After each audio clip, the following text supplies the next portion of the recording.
সম্ভাব্য 1706 থেকে 1710 সালের ভিতরে নাটোরে এই রাজবাড়িটি তৈরি করা। এই পুকুরে ঝাঁপ দেওয়ার কাহিনীটা কি ছিল? রানী একদিন মানে এইখানে এই রুমটার ভিতরে মানে থাল বাসন ধুচ্ছিল, দাসী আছে, দাসীরা এইখানে আমার সামনে একটা রাস্তা আছে, তো আমি চিন্তা করতেছি যে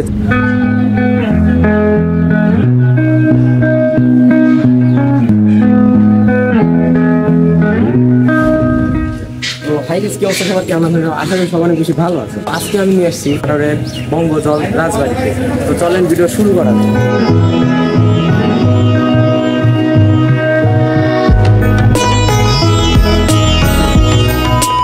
আজকে আমি এখানে আসছি এই নাটোরের বঙ্গজল রাজবাড়িকে রিপ্রেজেন্ট করার জন্য। তো এইটা হলো মানে মেইন রাজবাড়ি নাটোরে। তো এইটার নাম হলো বঙ্গজল নাটোর রাজবাড়ি। স্থাপিত হয়েছিল বাংলার 1913 সালে, ইংরেজি বর্ষের 1706 সালে এটা স্থাপিত হয়েছিল।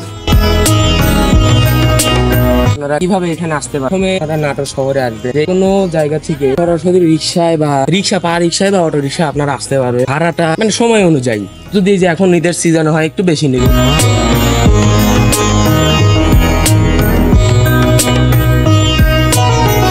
বিস্তারিত হলো মোগল শাসন আমলে কামদেব মৈত্র সরকার উপাধি প্রাপ্ত হন। রাজশাহীর পুঠিয়ার রাজা নরনারায়ণের সময় লস্করে পরগার অন্তর্ভুক্ত বড়াইহাট গ্রামে একজন তহসিলদার ছিলেন। যেহেতু এই রাজবাড়িটা প্রায় 317 বছরের মতন পুরনো, অনেক বেশি স্মৃতি জড়িয়ে আছে নাটোরের এই রাজবাড়ির সাথে। 1113 সালে মানে ইংরেজি সালের 1706 সালে পরগনার বানরগাছির বিখ্যাত জমিদার গণেশরাম রায় ও ভগবতী চরণ চৌধুরী রাজস্ব করতে না পারা জমিদারি করা শুরু করে। সম্ভাব্য 1706 থেকে 1710 সালের ভিতরে নাটোরে এই রাজবাড়িটি তৈরি করা। যেহেতু রাজবাড়ি, অবশ্যই তো গুপ্ত রাস্তা মানে খুফিয়া রাস্তা যাকে বলে, অবশ্যই সেইগুলো তো থাকবেই। তো এইখানে আমার সামনে একটা রাস্তা আছে, তো আমি চিন্তা করতেছি যে যাওয়া যায় কিনা। তো আমার তো প্রচুর পরিমাণে সাপে ভয় পাই, আপনারা তো অবশ্যই জানেনই। তুমি চশমাটা ধরো, আমি চোখে কিছু দেখবো না। আর এখানে দাদা প্রচুর পরিমাণে ক্যামেরায় হেল্প করতেছে, বিহাইন্ড দ্য সিন নিতেছে। তো দেখি যাই। আর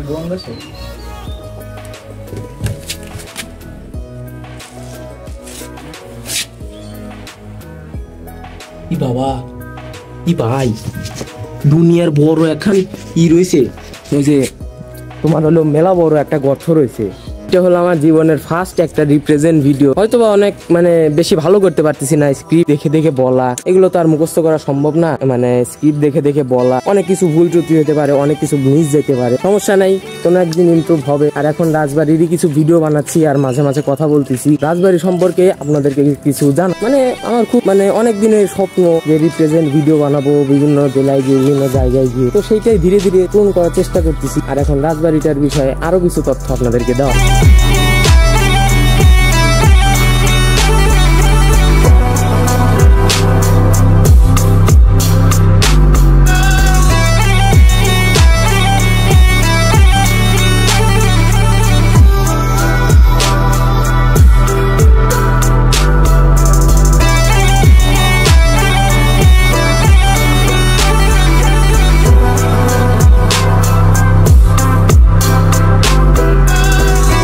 ব্যানারটা আর গুগল ম্যাপটা দেখে যা বুঝলাম, এই যে রাজবাড়িটা, তো এইটার চারদিক দিয়ে শুধু আপনার লেক আর লেক। তো এই যে রাজবাড়িটা আর এই যে এইগুলো শুধু লেক আর লেক, এগুলো শুধু লেক আর লেক, মানে চারদিক দিয়ে মাঝখানে রাজবাড়ি, চারদিক দিয়ে শুধু জিলাপির মতন প্যাচ। এটা হলো সামনে থেকে বাঁ সাইড। তো এখানে আছে হলো চতুষ্কোণা মন্দির, রানী প্লেস অফ রানী ভবানী।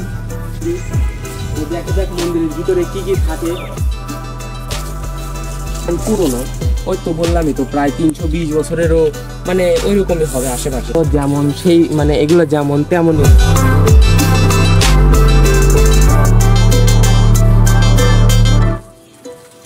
হলো না গাইস। ঢোকা যাক, তো আসেন আপনারা আমার পিছে পিছে। সম্ভবত এগুলোর ভিতরে মন্দির ছিল, যেহেতু মন্দির ছিল অবশ্যই এখানটাতে ঠাকুরের কোনো আসন ছিল, তাই ভিতরে ঢোকাটা ঠিক হবে না আমার মতে। তো ভিতরে এরকম অবস্থা, মানে পুরোপুরি পুরাতন সব ডিজাইন। প্রথমে যেমন ছিল ঠিক তেমনই আছে। তো এই দেখেন ডিজাইন, এই যে এগুলো একদম হাতে বানানো নিখুঁত ডিজাইন।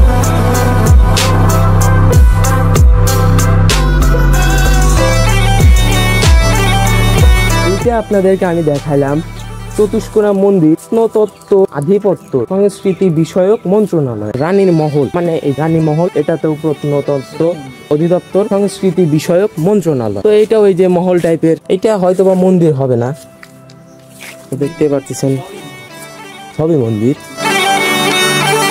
আগে এই যে এইখানটাতে পিছনে আপনারা দেখতে পাচ্ছেন এই যে রাজবাড়ির ঠিক বাঁ সাইডে, মানে সামনে থেকে বাঁ সাইডে এখন এখানে মানুষজন থাকে। আগে এখানে রাজা মহারাজারা থাকতো, ওই যে ওইখানে এখনো অনেক আছে। এই যে একটা মানে মহল, ওই যে আরেকটা মহল। তো এখন এখানে মানুষজন থাকে। তো এখন একটু সামনের দিকে ঘুরে আসা যাক, দেখি সামনে আর কি কি থাকে। আর এই প্রেজেন্ট ভিডিওটা কিন্তু কষ্ট করে বানাচ্ছি, মানে একদম প্রেমে অবস্থা খারাপ করে বানাচ্ছি। তো এখন মহলের ভিতরে ঢুকতেছি, এখানে এখন নতুন নতুন রাজারা থাকে।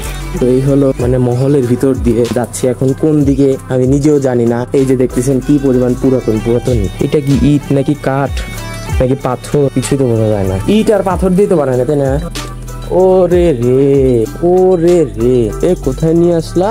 দেখতেই পাচ্ছেন এটা একটা ঘাট, মানে রাজবাড়ির ভিতরে এরকম কয়টা ঘাট আছে, মানে মোটামুটি এবারে 4-5টা থাকতে পারে। তো এইখানে একটা ঘাট আছে, আরো মানে বললামই তো রাজবাড়ির চারো সাইড দিয়ে, পুরো সাইড দিয়ে শুধু রাজবাড়ি আর মানে নদী আর নদী। আর আমি বুঝলাম না, আমার সামনে একটা সাইনবোর্ড আছে, তো সাইনবোর্ডটা কি সম্পর্কে লেখছে অসামাজিক কার্যক্রম হতে বিরত। এটা কিসের জন্য লেখলো আমি কিছুই বুঝলাম না। আপনারা কমেন্টে জানাবেন যদি আপনারা জেনে থাকে। এটা হলো গোলাপ বাগান, এটা হলো মানে রাজবাড়ির ভিতরেই, মানে গোলাপ বাগান কিন্তু কোনো গোলাপ, এটা হলো বড় কথা। আচ্ছা আমি সাইকেল থেকে নামি, গোলাপ বাগানের ভিতর সাইডে মানে এটা মাঝখানে ধরা যায়। এখানে একটা পুকুর টাইপের আছে, এইখানটাতে শুনলাম একটা সময় এখানে যে এখনো হয়, এখানে শাপলা ফুল হয়। তো এখন নাই, এখানে এখন জলই একদম শুকায় গেছে। সামনে যা যা পড়তেছে সবই আপনাদেরকে দেখাচ্ছি। আর এত পরিমাণ গরম, অবস্থা খারাপ হয়েছে। গরিবের সাথে নামলাম সেবা কেন্দ্র, আড্ডা মারা জায়গা বানাইছে সেবা কেন্দ্র। আর এটা হলো আরেকজনের চিলিং জোন, এইখানে বসে সবাই চিল করে, মানে বসে থাকে আড্ডা মারে। এই যে এই ভবনটা যে আপনারা দেখতেছেন, এটা হলো পুরো রাজবাড়ির সব থেকে পুরাতন ভবন। তো এই যে আমি এখন ইন্টেরিয়ারের ভিতরে ঢুকতেছি, তো এইটা হয়তো বা গেট, মানে এর আগে এখানে এসে ছবি তুলছিলাম। দেখেন কি পরিমাণ পুরাতন, এইটা রাজবাড়ির সব থেকে পুরাতন ভবন। মানে ভাবতেও খুব অবাক লাগে যে সময় এখানে রাজা রানীরা, এখন এখানে আমরা ঢুকতে পারতেছি। আর এই যে এইখানে আরো একটা সেই রকম একটা গুহা আছে, থেকে ঢুকে প্রথমে যে ভবনটা দেখছে সেইটা হলো রাজার, আর এই যে এইটা হলো রানী ভবানীর সেই ভবন।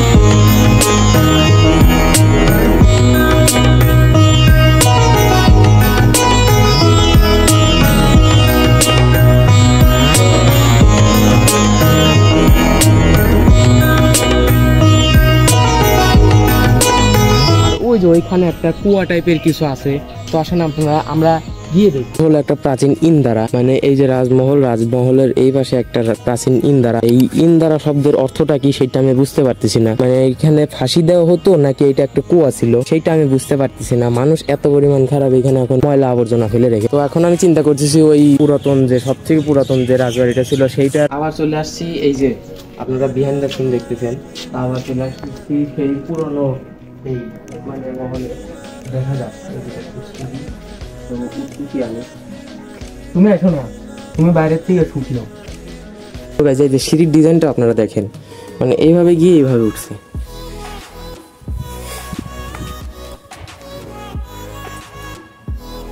এইখান থেকে এইটা দেখতেছেন, তো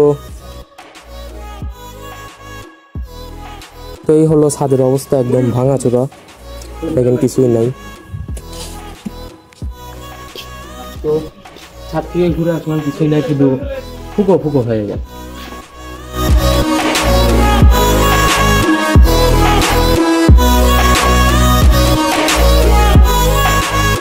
তো গাইজ আবার চলে আসছি সেই রাজবাড়িতে, রানীর রাজবাড়ি মানে রানীর ভবন।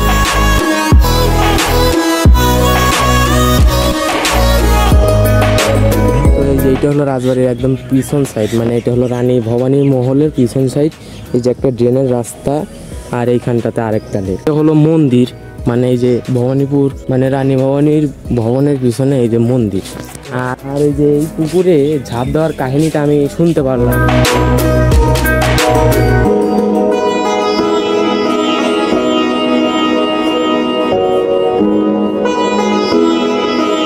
এই পুকুরে ঝাঁপ দেওয়ার কাহিনীটা কি ছিল, রানী ভবানী একদিন মানে এখানে এই রুমটার ভিতরে মানে থাল বাসন ধুচ্ছিল, কিন্তু একটা টুইস্ট আছে।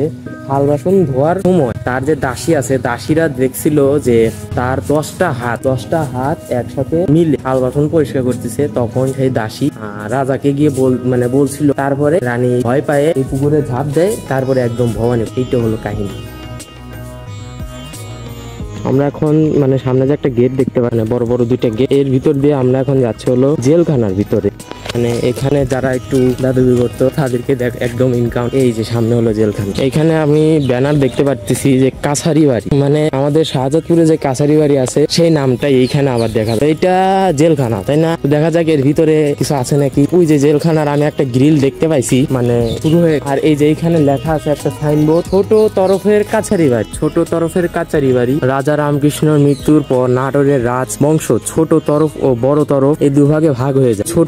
ছোট ছেলে শিবনাথ ছোট তরফ এবং বড় ছেলে বিশ্বনাথ বড় তরফের প্রথম রাজা। শিবনাথ ছোট তরফের প্রথম রাজা এবং রাজা রবীন্দ্রনাথ ছোট তরফের শেষ রাজা। কাছারি বাড়িতে রাজস্ব আদায় করা হতো। ছোট তরফে রাজারা দেবোত্তর সম্পত্তির জমিদার ছিলেন। আমি কিন্তু এখন জেলখানার ভিতরে ঢুকে যাচ্ছি। এই যে একটা জেলখানা অন্ধকার, দেখেন কি অবস্থা।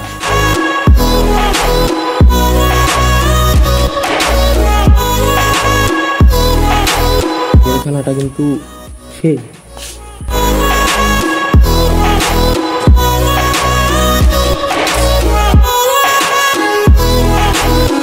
সম্ভবত এইসব জায়গা দিয়েও মানে দরজা ছিল। দেখেন ইট দিয়ে নতুন করে ঢালাই দেওয়া, এটা বোঝাই যাচ্ছে। মানে মেইন জেলখানা তো ওইটাই। এই যে এইটাও নতুন করা।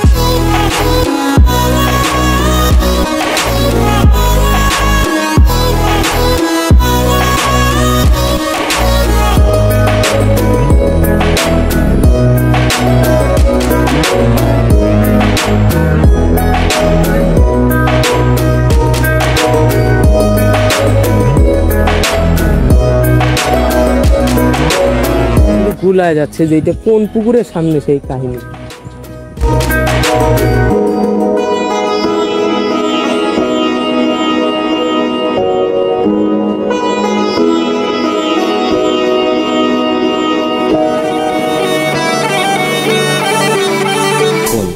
হানি কুইন ভবন রেস্ট হাউস ফর টুরিস্ট। ও আচ্ছা, এটা একটা রেস্ট হাউস। এইখানে আছে একটা টয়লেট। আর এইখান থেকে এখন মানে মেলা বসে একদম প্রচুর পরিমাণে, 12 মাসে এখানে মেলা থাকে।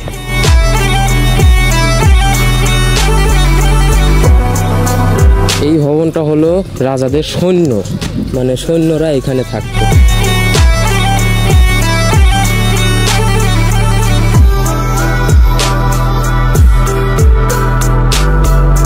তো গাইস, ভিডিও করতে করতে একটা জিনিস খেয়াল করলাম, এই যে আমাদের শাহজাদপুরের কাছারি বাড়ি। এই যে এখানে লিখে দেওয়া লাগতো যে এটা শাহজাদপুরের কাছারি বাড়ি। এই যে আমাদের শাহজাদপুরের নয়, যে সিরাজগঞ্জ, এই যে শাহজাদপুর দরগার মসজিদ।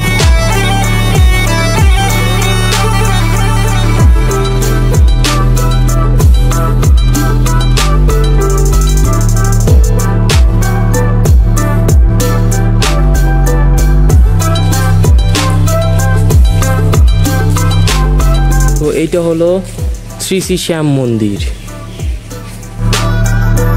আমি তো নিচ থেকে একটু দেখা যায়, এই যে হলো অনেক বেশি সুন্দর। মন্দিরের ভিতরে এইখানটাতে কীর্তন হয়, মানে প্রত্যেক বছরই হয়। আর এইখানটাতে হয়তো বা কেউ না কেউ থাকে। তো সামনে আছে দুর্গা মন্দির। তো অবশ্যই আপনারা দুর্গাপুজোর ভিডিওগুলো হয়তো বা দেখছেন। তো সেইখানে কিন্তু এই জায়গাটা মেনশন ছিল। এই যে এইখানটাতে ছবি তুলছে। আর এই যে একটা কাঁঠাল গাছ, দেখেন কত বড় কাঁঠাল, পাকে নাই এখন। আর এই যে দুর্গা মন্দির, এইখানটাতে দুর্গাপুজো হয়েছে। আর ওই যে ওইখানটাতে আরেকটা মন্দির আছে। আর এই যে এই গেট দিয়ে ভিতরে আরেকটা। তো এই যে সেই দুর্গা মন্দির যেটা আপনারা দুর্গাপুজোর ভিডিওতে দেখছিলেন।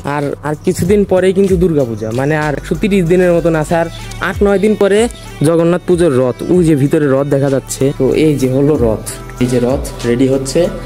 আর এইখান দিয়ে ঢোকার রাস্তা আছে, এইখান দিয়ে গিয়ে এই যে এখানে পূজা।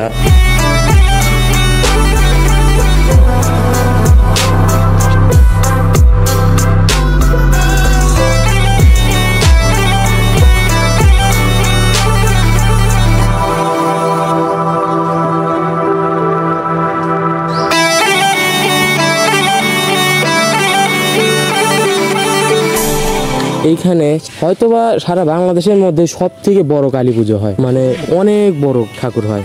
যদি ছবি থাকে দিয়ে দেবো ছবি, অনেক বড় ঠাকুর বানানো হয় এখানে। এই যে কিছুদিন আগেই হয়তোবা পুজো হয়েছে, আর এখন আবার বাইরের দিকে যাবে।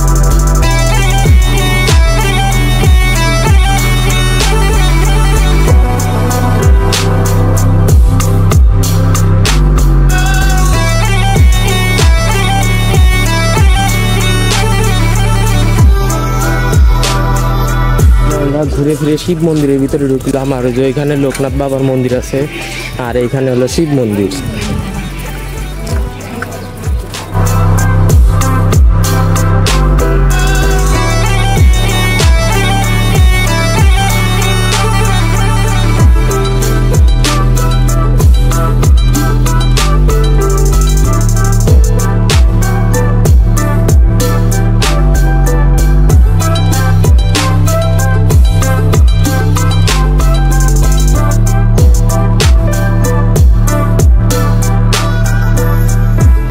তো গাইস, এই যে মন্দির, আর এই যে আরো একটা ঘাট, আর এই যে বাউল গীতির সেই লালন শাহ, আর এখানে বিভিন্ন ধরনের মানে মূর্তি আছে।